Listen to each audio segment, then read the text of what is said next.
Hey everybody, it's Jason Blaha here, and I'm just sitting here drinking my morning coffee, waking up, getting ready to do a little bit of squatting and everything, but let's go ahead and do an informative first. All right, I've had a lot of people in the comments the last few days, particularly after the stuff with Not Strong Enough, brought up the point of a lot of guys are saying, hey, how come you say size equals strength, but we see a lot of these guys who are insanely strong who aren't as jacked as I would expect them to be? Good question, and I think that's something that people are not fully grasping all elements of it, and I think it's because the fake natties out there have really skewed strength ratios for people who actually are natural, who really are reaching close to their genetic potential, of them not understanding the correlation for drug-free people, completely natural people, as far as size versus strength. And again, people need to understand when drugs come into the mix and the higher the doses go, in other words, a heavier abuser is capable of building more muscle with less strength, right? Now, if they choose to train for serious strength, they are going to be insanely strong. But it allows people to develop a disproportionate amount of muscle mass to their strength, particularly when they don't really push strength very much, meaning they do a ton of fluff and pump. They will tend to be a bit weaker in comparison. And so when you see guys, you see these fake natties out there who you see them and they're over 200 pounds lean, but they squat 400, bench 300, deadlift 500. People assume then that, well, if that's what they're doing, then that's the sort of size a natural should be lifting that same weight. And the reality is those are just baseline strength for a natty, right?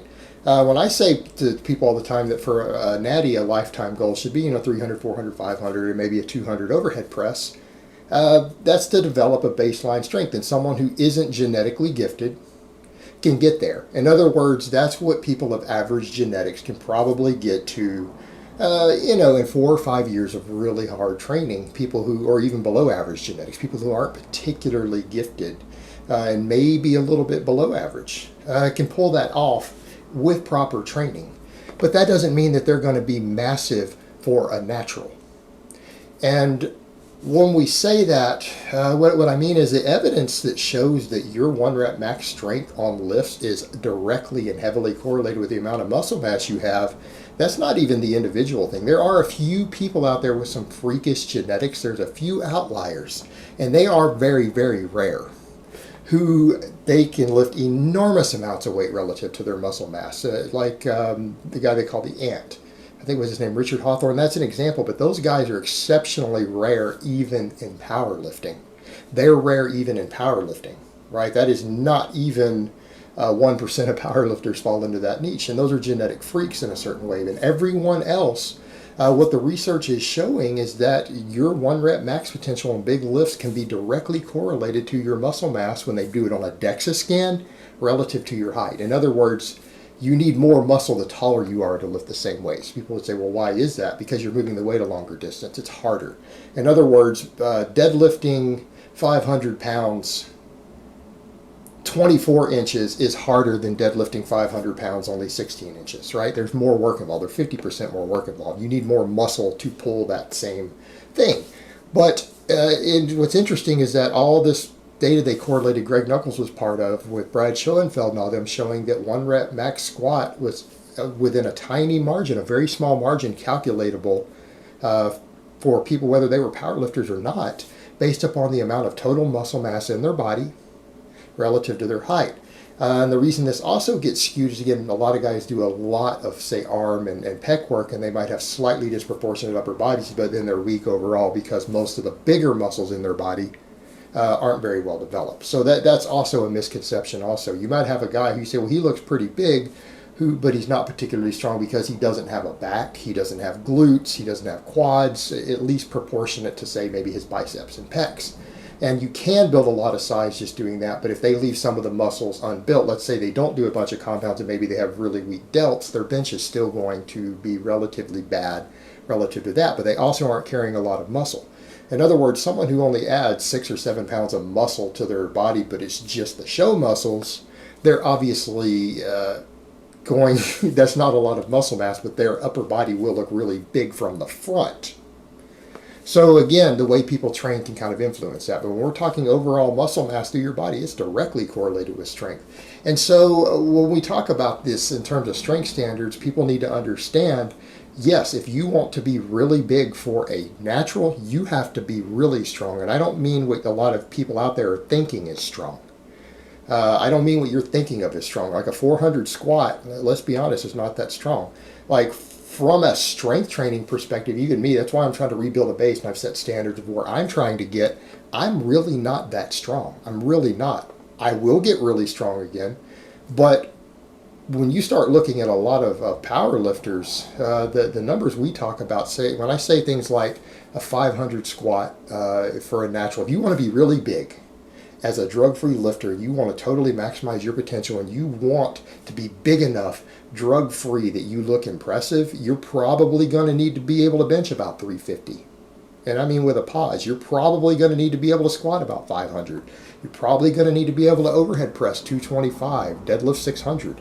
That's to be an impressive looking natural. So when people see these other guys, they're like, why is this guy, he's really strong, but he doesn't look that big? Well, he's probably natural. And if he's benching 315 as a max, squats 450 as a max, would you really expect him to be that big? Would you expect him to be enormous? He's going to obviously be fairly big, but he's not going to be enormous. But again, the guys who you see who look really enormous, who you think are really big, lifting those sort of numbers, they're probably on drugs. They're probably on drugs. Let's just be realistic. If they look absolutely really big to you guys. Because again, it skews the standards, and people say, well, Max Tuning's not that strong. I mean, he's okay strength, but if you guys really think Max Tuning is strong, you've never been around really strong people. He's not. He's okay. For his weight class, he's pretty decent. But he's not a big guy, and he doesn't have big guy numbers. You need to look at the difference between, like, let's say we look at not strong enough. Guy's decently strong, like a 600 puller. Yeah, about a 600 deadlift. It's with straps and everything. I know he benches a little over 300. Guy squats pretty similar to what I do. I think he's in the mid 400s, closing in on 500. But he's not enormous. Well, if he adds more to those lifts, he will be really, really big for a natural. Now, I don't know if the kid's natural or not. He might be, he might not. I haven't really looked at it close enough to assess it, but I'm not going to say he's not natural. He very well could be. It's within the realm of possibility. I don't see anything blaringly obvious there to say, oh, this guy's on a bunch of drugs. But look at other guys who you think of as really impressive naturals. Look at a couple of guys I highlighted and then look at their strength levels. And then you'll get a better perspective of it. You need to understand those guys are under 200 pounds when they cut up. Remember Nico Ella, who I pointed out? Guy I've known. He's been, again, over 15 years of training experience. 15 years plus of training experience. He is monstrously big for a natural. He has a Natty Pro card. The guy's earned his Natty Pro card like 7 year ago in bodybuilding. But what do his lifts look like? And keep in mind, he's in the 190s. This is a guy who's about 5'10", about 190, 195. He cuts up down into, I think, the 170s or 180s when he cuts up for shows. So he's under 6 foot and under 190 in contest time. But for a natural, that is big if he's really lean. But what is he? We guys see him lift. He can high bar Olympic squat 500 pounds, right? High bar, not low bar. He deadlifts about 650. It's sumo, but a 650 deadlift, pretty good. He can also pause bench 315 for 7 reps. It's all on his channel. Right? That's what it takes to be massive as a natural. That's what it takes. You need to be strong because it's correlated with your size. Devin Palumbo, who we pointed out. A lot of guys are like, man, he is really impressive. I think he's a fake natty. Well, you guys, he cuts up down into the 170s. But what do his lifts look like? He's closing in on a 500 squat. He deadlifts. He's closing in on a 600-pound deadlift. He benches well over 300. I think he's benching like 330, 340. Then the other day on his social media, I think last month or two ago, he did a 300-pound clean and jerk. He just decided to start learning the lift, and he did a 300-pound clean and jerk. So you got a guy who can power clean straight up 300, and then he can jerk it up over his head.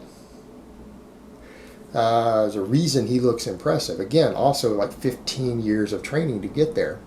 But that's the thing you're going to notice. Every guy who you think is really impressively big for a natural, every single one of them have a monstrous strength base. And a lot of these guys out there who people say, oh, he's really, why is he so small but he's so strong? Maybe they're not as big as you think they are. In some cases, there's a tiny handful who are, but they're not really that strong either. And so that's kind of the point, because we're getting to a world now and people say, well, those lifts are monstrous. Are they? For a general lifter, they are monstrous.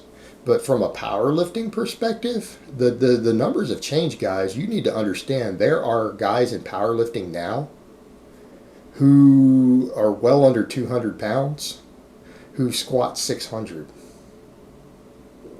All right, there are guys who are deadlifting 650, 670, 680 who weigh 180 pounds. When you let that sink in for a moment, it should give you an idea of what's going on. Keep that in mind. There are guys who are in like the 181 who are squatting 600 and pulling close to 700. All right? Different world. Different world. There are guys now who are under 200 pounds in powerlifting, benching 400 plus. They exist. Pulling 700 plus. There are guys like pulling 700, 720, 730 in the 198. So when we start talking about 500 pound squats and 600 pound deadlifts, those are, yeah, they sound really impressive if you've never trained in serious strength circles. But we're reaching a point now to where in powerlifting world, those aren't particularly impressive lifts anymore. They're just not. So we're coming back to, if that's what the standards are in powerlifting, an actual strength sport, someone who isn't quite as dedicated to strength as a powerlifter, they can be 100 pounds under those numbers. So, I mean, a 500 pound squat isn't unobtainable. And people say that sounds crazy. There's no way, people are hitting 500 squats who aren't insanely genetically gifted. No, they are. It's that people don't know how to train correctly. They're not willing to put in the decade it takes to get there. But it's kind of the point we make of, if a person is going to be really big who's drug free, you're going to need a decade of consistency. You're probably going to need a decade of consistency to get there. That's just reality. But again, these standards have been massively skewed by fake natties. They've been massively skewed by fake natties, and it also misrepresents the amount of muscle that people expect to see with people of a certain strength level. And when I give those maxes, I don't mean to say that you have to do 1 rep maxes, and we can do that off of a 1 rep max calculator. And I say a 500 pound squat, okay, but if you can do 440 or 450 for 5 reps, you're a 500 pound squatter. So don't think that I'm saying, you have to come in and hit that for a single, but you need to be able to be close to that. Like, you should be able to calculate that off your rep work. But at the end of the day, every single big natty that you see out there who is legitimately natty, when you start looking at what they're capable of lifting, it's not uncommon to see guys who are really big and natural, completely drug-free, squatting 405 for their work sets, right? Doing multiple sets of 5 with it. Doing 315 for sets of 5 on the bench press, right? 200 pounds for sets of 4 or 5 on the overhead press. Repping 500 on the deadlift for rep work, right? That's fairly common when you go get around guys they're impressively big and they are a true natural. And if a guy's impressively big and he's not hitting those sort of numbers, odds are he's a guy who does a lot of fluff and pump work and is probably on gear, right? So that's what we're looking at. So they're there. It's just that people don't understand what maximum strength potential looks like for people who are drug free, because again, they're just not used to seeing it. So therefore they're expecting, when they see a guy who's got a decent strength base built, who's natural, they're like, why isn't he massive? He's strong. Well, he's strong, but he's not brutally mind-blowingly strong. And if he is brutally mind-blowing strong and he's a natural, he's still going to be monstrously big. That's just how it works, with, again, a tiny number of little genetic freak exceptions. All right, guys, but that's really all I have to say on that today. I hope it's been informative, and I will talk to you guys next time.